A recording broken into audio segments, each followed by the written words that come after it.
Durch diese Maßnahme, durch diese Metziza BP, das Saugen mit dem Mund, werden vom Beschneider, dem Mohel, dessen genetische Eigenschaften und Viren übertragen.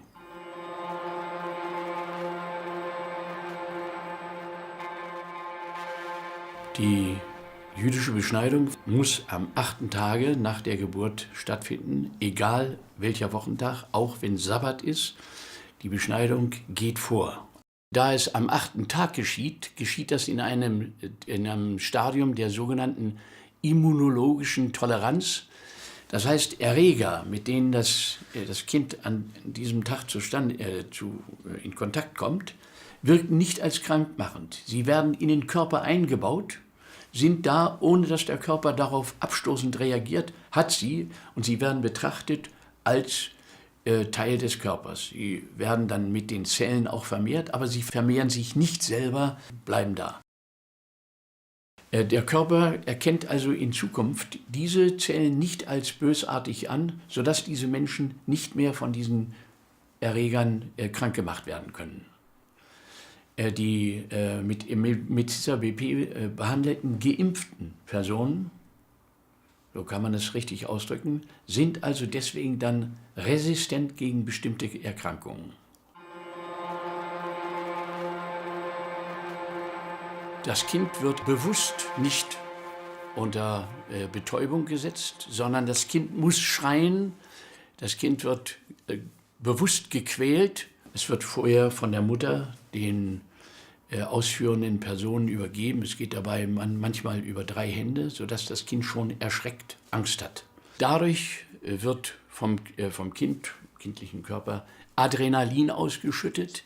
Dieses Adrenalin führt zu einer verstärkten Herzaktivität und diese Herzaktivität führt dazu, dass auf der einen Seite gepumpt wird. Dadurch zieht sich die linke Herzkammer zusammen. Durch das Zusammenziehen der linken Herzkammer wird die rechte Herzkammer größer und dadurch entsteht ein Sog, sodass aus dem Glied des Kindes diese Bestandteile, die der Mohel da in die Wunde eingegeben hat, die werden also in den Körper eingesogen. Der Mohel nimmt einen Schluck Rotwein in den Mund und das soll zur Desinfizierung des Mundes dienen. Tatsache ist, dass Rotwein die Überlebensfähigkeit von Retroviren wie HIV um das 10-fache verlängert gegenüber dem Nichteinsatz. Also wenn Sie Rotwein in den Mund nehmen, dann führt das dazu, dass die Retroviren wie HIV 10-mal so lange leben. Es dient also geradezu dazu, diese Übertragung von Keimen zu ermöglichen, zu verstärken. Auch die anderen Bestandteile dieser Prozedur weisen darauf hin, dass es darauf ankommt, die Viren zu erhalten. Es wird ein Steinmesser benutzt statt eines Eisenmessers, das man ja seit der Eisenzeit kann. Dieses Steinzeitmesser, der Feuerstein, Flintstein, wirkt als virenerhaltend. Viren werden durch Eisen abgetötet, wohingegen der Feuerstein neutral ist in der Beziehung, also sich nicht keimtötend auswirkt. Gleichzeitig ist Eisen blutungsstillend. Im Gegensatz dazu ist Feuerstein Blutung erhaltend. Zum Beispiel Marcumar, der gängigste Blutverdünner, enthält auch SiO2, das ist Feuerstein-Flint. Eine weitere Übertragung kommt dadurch zustande, dass dieses Material vom Mohel, das sind Lymphozyten, Makrozyten, dass die in die 2,5 cm vom Penisende befindlichen Cowperschen Drüsen einsickern können. Und es gibt eine Verbindung von den Cowperschen Drüsen in die Hoden des Kindes und das Material, die Lymphozyten des Mohels, können also aus dem Glied über die Cowperschen Drüsen in die Hoden einwandern und können dort in einem Prozess, den man erst jetzt neu herausgefunden hat, von Lymphozyten in Spermazellen verwandelt werden, grob gesagt. Dieser Prozess der Umwandlung findet dadurch statt, dass ein bestimmter Druck, physikalischer Druck auf die Lymphozyten ausgeübt wird und dass er in einem Milieu der Säuerung stattfindet. Normalerweise hat das Blut einen pH-Gehalt von 7,4. Durch die Zuführung von Alkohol, den der Mohel in den Mund nimmt, wird also der pH-Wert verändert und das trägt dazu bei, zusammen mit dem Druck, der dann in dem Glied und im Glied des Kindes entsteht, führt dazu, dass die Lymphozyten in Spermazellen verwandelt werden, sodass also genetisches Material des Mohels in dem Kind dann da ist. Der Mohel wird also genetischer Vater der Kinder dieses Knaben.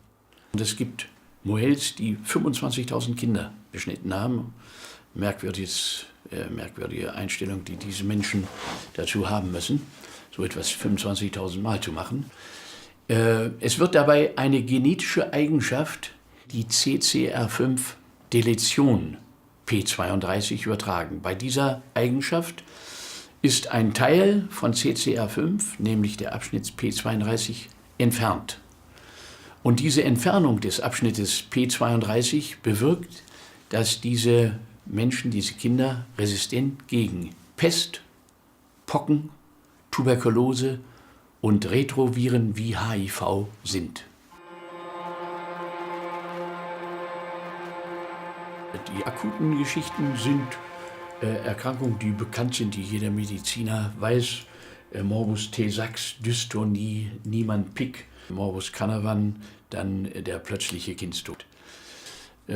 Man findet immer wieder, in Israel sind die Zahlen da ganz deutlich, dass Kinder im Kindbett versterben. Das sind im Allgemeinen, zu 2/3 sind das jungen Knaben.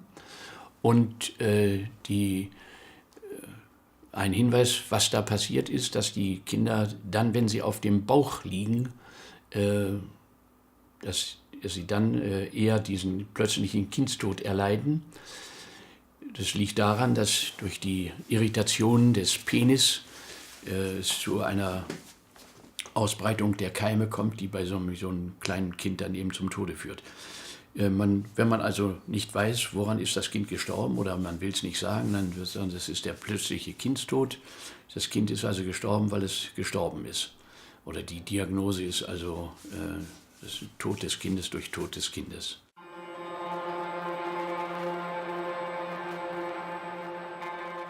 Bei dieser Übertragung von Keimen besteht eine gefährliche Situation, nämlich dann, wenn es durch eine Infizierung der Mutter während der Schwangerschaft mit Herpesviren zu einer sogenannten Co-Infektion von Herpes 1 und Herpes 2 Viren kommt. Diese Co-Infektion ist lebensgefährlich und die führt in 85% der Fälle zum Tod des Kindes. Das sind nicht nur Todesfälle, sondern auch Hirnschäden, bleibende Hirnschäden, bleibende körperliche Beeinträchtigungen.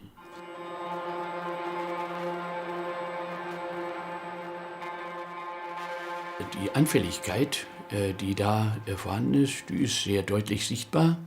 Ein Beispiel: Jüdische Frauen haben 10-mal häufiger als nicht-jüdische Frauen Brustkrebs, Prostatakrebs, Darmkrebs, Magenkrebs, Gallengangskrebs, Melanome. Das sind alles Erkrankungen, die bei jüdischen Menschen deutlich häufiger, wahrscheinlich im Allgemeinen 10-mal häufiger als bei nicht-jüdischen Menschen auftreten. Dieser Mangel von P32 in CCR5 in dem Genom CCR5, führt dazu, dass die Blut-Hirn-Schranke des Gehirns herabgesetzt wird. So haben wir bei Menschen jüdischer Abstammung eine Häufung von Hirnkrankheiten, von Wesensveränderungen.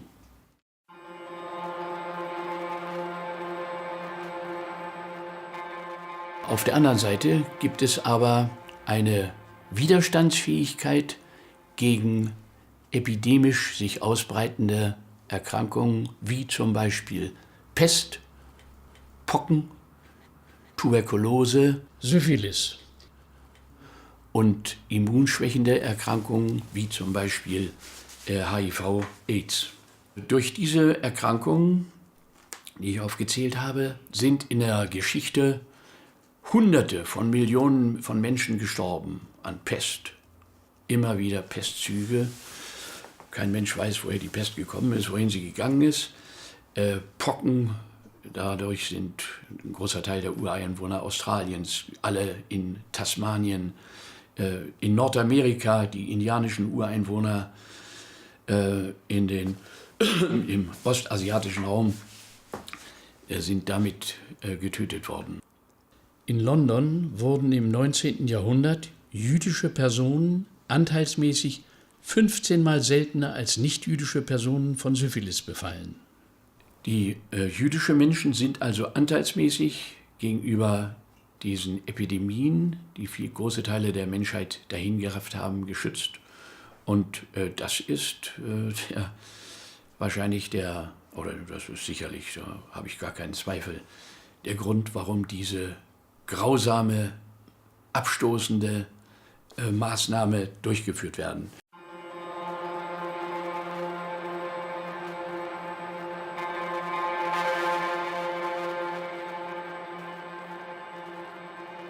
Es ist eine Impfung. Aber es ist nicht nur eine normale, nur diese Person betreffende Impfung, sondern es ist auch eine genetische Impfung. Dieses CCR5P32-Gen wird immer wieder in die Leute reingebracht. Es ist, wenn Sie eben damit rechnen, dass Sie von HIV, Pest, Pocken, Tuberkulose befallen werden, dann ist das eine tolle Sache. Dann sind Sie wirklich dagegen resistent. Aber der Preis, den Sie dafür zahlen, wenn Sie ein Kind bekommen, ist, dass dieses Kind mit einer 10-fachen Wahrscheinlichkeit von Krebs und Hirnkrankheiten und Nierenkrankheiten befallen wird.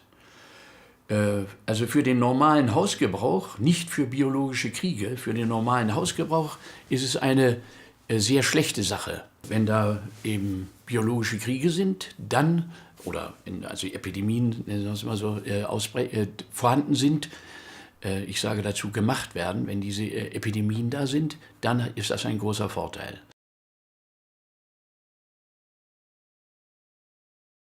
Das ist also nicht eine alte Geschichte, steinzeitlicher Brauch, der sich so erhalten hat und keiner weiß warum, sondern das ist kalkulierte Übertragung von Erregern.